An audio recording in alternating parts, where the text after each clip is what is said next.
Hi, Riley. Hi. So you just said that it was crazy that you can't believe you're 27. Yeah. Why do you say that? I feel like I'm 17 still, so it's just weird. Time goes by faster every year for me. When did you first meet Steven Soderbergh?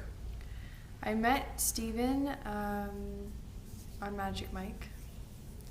So you auditioned? I auditioned with the casting director, and then she sent my tape in, and then he cast me off the tape, so I didn't meet him in the audition process. I met him in like pre-production, I think we had a cast dinner, that's what it was. We had like a cast dinner at Nobu. Cool. So had you met Channing Tatum and Matthew McConaughey and all of them before? I hadn't met any of them. It was really nice. So was that an easy movie, a hard movie, a demanding movie? It's very demanding. No, it was. I had a relatively small role in it, so it wasn't very demanding. But for me, but I'm sure for the guys, it was a bit. It was one of the more fun sets I've been on. That's for sure. Why? What made it fun? I think no one was taking it too seriously and taking themselves too seriously, and everyone was sort of just like walking around in like underwear and spray tans, and it was just a good, all the actors too, like Channing and Matthew is really sweet, and they were all just like good energy and nice people, and Steven also. Yeah, that's the kind of set he likes to run. Yeah. So how much has he been around on this series, on the Girlfriend Experience? He kind of put together Amy and Lodge and the DP, and then cast me, and then let the filmmakers kind of create the show, basically, which was really amazing of him to give them this really cool sort of opportunity that they did this amazing thing with. He was around. I don't know how much he was around for the writing process, but he came to set, and he came and visited us. It seems like he created. I know both Lodge and Amy are independent filmmakers who have their own style, and they're both really good, gifted filmmakers and good writers. Yeah. Yeah. So they wrote it all together, and they showed you, 4 scripts initially? They showed me 4 initially, and then when I said that it was something that I wanted to do, then they showed me all 13. Maybe about 4 months before we started shooting. What was your reaction when you first read it? My first reaction was that I was projecting my own sort of views and morals onto this person, and they weren't giving that to me, and I thought that was interesting. They leave her enigmatic, don't they? Yeah, they weren't giving a lot to me as I was reading it. So I found myself making things up and feeling different ways that was myself, and it was a very weird experience. I found myself projecting my own views and judgments and morals on her, and I thought that was an interesting thing to do to an audience. Also, I found myself rooting for her making these what one would consider to be very terrible choices, and so they had something with me. I was like, that's interesting. That's Did you talk to them afterwards about it? Yeah, I mean, I kind of got what they were trying to do off the bat with the show, and then when I talked to them, they're great filmmakers and writers and artists, and so obviously the intention behind the show is the only thing that I was sort of questioning, but obviously it's not going to be something that's like two-dimensional with these people involved. So obviously when I get any kind of project that's like about sex or something that's shocking or whatever, I'm like, what are you trying to do here? So I didn't really question that with Steven though, because he's not an idiot. I find that the series is different from the movie. Mm-hmm. Did you look at the movie? Mm-hmm. I did. No one asked me to look at the movie. They didn't really even bring the movie up when I signed on to do it, but I watched it. I watched all the content that I could find on the subject. Did you see Clute? I did. That was one of the films that Lodge and Amy wanted me to watch. I thought so. Yeah. Because it's about the same thing with her. Yeah. It's about control, isn't it? Yeah. That was one of the films that I Jane watched. Fonda, of course. Yeah.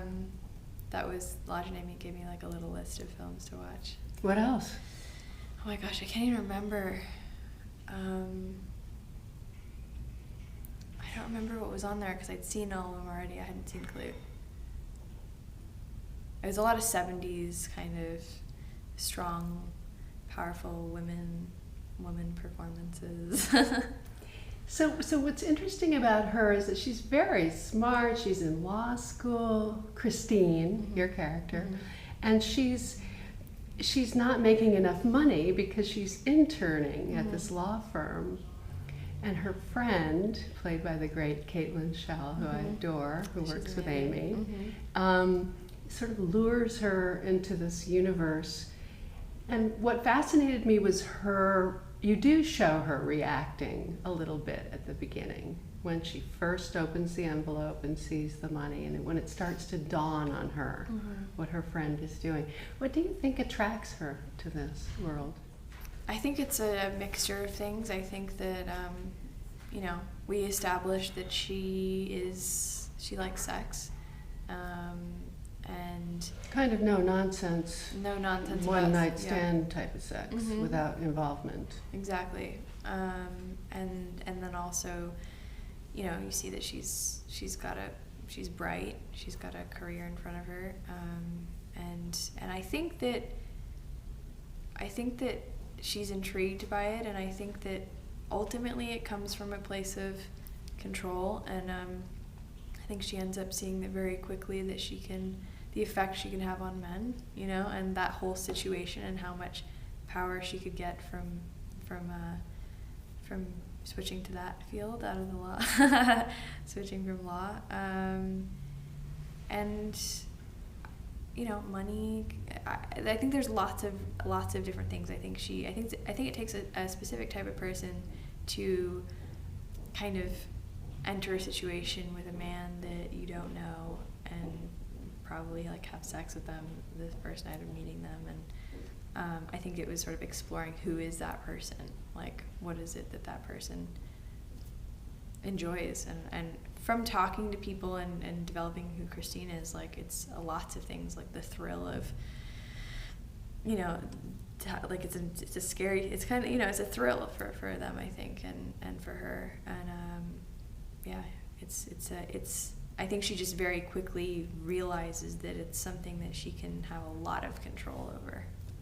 What's really interesting is also the way that it's shot. I mean, this is not your typical gloss. It's a glossy world. You're wearing beautiful clothes, and they're great sets and everything, but and there's an element of fantasy there because it is high end. But at the same time, it's shot in this very gritty kind of POV, close up on your face kind of way. How did you feel about that? That was something that the DP, Stephen Meisler, Amy and Lodge, thought would be the most interesting thing to do with this story, and it's very sort of voyeuristic and makes you feel creepy, and makes you feel like you're with her, and uncomfortable, and it's not intended to be tittillating. Yeah, no. So it was. I think it was a really, really interesting, smart choice for and also for how sort of naturalistic and minimalistic it is in terms of like performance, and I thought it was it gives it that much more intimacy. But I think you're a much more accessible and relatable, and maybe it's over the course of this many episodes. The movie version was a little flat for me. I think you're a much more accessible, if I may use that word, actress. You pull us in more. Yeah, I think that, I don't know if it was meant, I don't think it was meant to be based off of the film. I think that what happened was someone came to Stephen and said, like, this is an interesting thing, and Stephen was like, yeah, that this whole world could be explored more, and maybe TV's the right place to do it because you have more time to really figure out like who these people are. Not saying that they're all like Christine, but and so yeah, it wasn't. It was never referenced to me that the film ever really. It was never really brought up, and I think it was just they took the idea or the job really, and went to Amy and Lodge and were like, we want to do a non-judgmental sort of view on what on a girl who ends up doing this because she wants to, not because she's coming from like an oppressive background or some kind of traumatic background. No psychologizing Yeah. here. So did you meet some people who actually got, the kind of pleasure out of this work that she did? I did, yeah. There was lots of different kinds of women. Very like, I talked to women who no longer do it anymore, and they still look back on it like very fondly and were like, it was great, I loved it, So it was very interesting. So the other movie that you did that I thought you were great in was Mad Max, Fury Road, with my buddy George Miller. Mm-hmm. So that must, for example, you were in, you had to do all these scenes sort of crammed into that car. Yeah. What was that like? That was like amazing. It was one of the most like immersive experiences I've ever had on a film, and that's kind of what you want as an actor, and to be able to do that like in a big budget blockbuster film. I don't know if that's like ever happened before. But the filmmaker, the cinematographer on that was like jumping into the car with the handheld and shooting through the window and stuff, right? It was wild, yeah. He would just grab shots, right? Yeah, it was wild. I never really knew it was happening a lot of the time. Like, it was so quick, and some days we would know where we were in terms of like in the story and whatever, and some days we'd show up and just they put us in the car and we'd be driving around like, I don't know what the hell's going on, what we're doing today. And they gave you red hair. Yeah, red hair. And then the other movie I saw at Cannes was American Honey. Oh, cool! And I'm glad you got to see it. You're a tough bitch in that one. Yeah. So you were able to channel that. Yeah.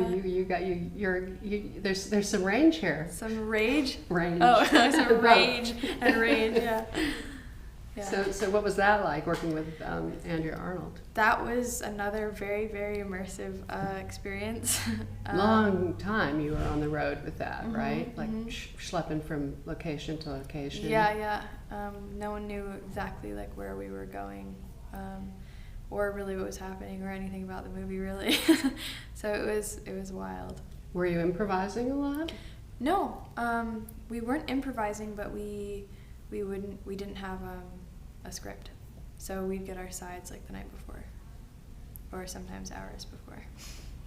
And Shia was very good in this. Mm-hmm. Did you have any trepidation about working with him?